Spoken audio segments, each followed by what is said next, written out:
Italy, Japan, and the UK, and will later meet with the European Council. The meetings come after the U.S. formally declared Russia has committed war crimes in Ukraine by indiscriminately attacking and deliberately targeting civilians.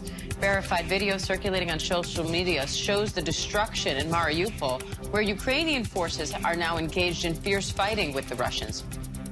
Ukraine's military also says it destroyed a Russian ship at a port under Russian control. We'll have more on the fighting in a moment, but first, let's go to White House correspondent Karen Travers, who's live in Brussels for us. Karen, the White House says President Biden is set to announce new sanctions on Russian elites and that the U.S. will also welcome up to 100,000 Ukrainian refugees. How significant are these moves? Diane, it's another attempt to try and put economic pressure on Vladimir Putin to force him to change his behavior, to end these attacks on Ukraine. The president today announcing this latest round of U.S. sanctions targeting members of the Duma, that's the lower level of Russia's parliament, as well as more of Russia's elites, more oligarchs, as we've seen in recent weeks. This is part of that effort to try and squeeze Vladimir Putin, put pressure on people around him to see if that sparks a change. You know, we've been asking this question recently at the White House, Diane, of why the administration thinks sanctions around people like that, around Putin's inner circle, might make that difference. And they say any economic pressure right now, anything they can do to try and cripple the Russian economy is something that could make a difference in Russia's behavior. And Karen, NATO leaders say the alliance is transforming for more dangerous strategic reality. The Secretary General went on to say that Russia's invasion of Ukraine has created a new normal. So what does that new normal look like? That could mean more troops in Eastern Europe, NATO's eastern flank. We know that the president has been presented with the possibility of adding U.S. troops in Eastern Europe and also talk about a more permanent presence there.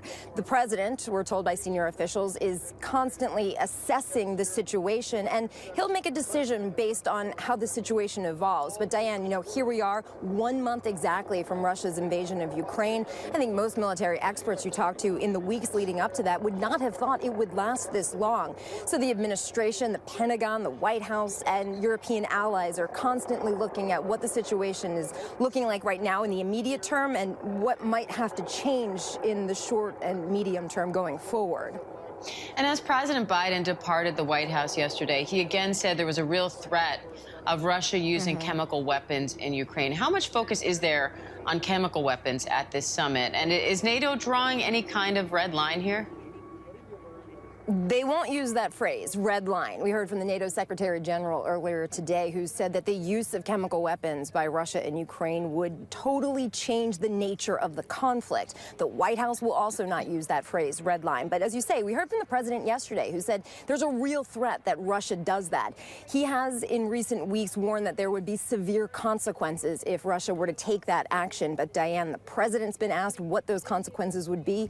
He has not said, and senior officials will also not say what the response would be if Russia were to move in that direction.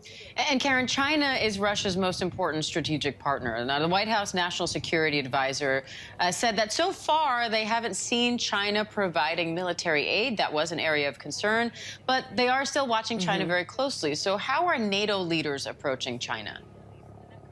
Yeah, putting that same pressure that we've been hearing from the Biden administration, warnings, very strong warnings that China should not and cannot help Russia, either with economic assistance because of those crippling sanctions to try and help their economy out a bit, or with actual direct military assistance. We know that the National Security Advisor warned his Chinese counterpart about this last week in a very long meeting, and the president spoke with China's President Xi last week. But at this point, the administration says they do not see any indication that China has done that. But that doesn't mean they won't in the future. And again, a lot of stern warnings, a lot of tough language from the White House saying China cannot take that step. All right, Karen Travers, we appreciate it. Karen, thank you.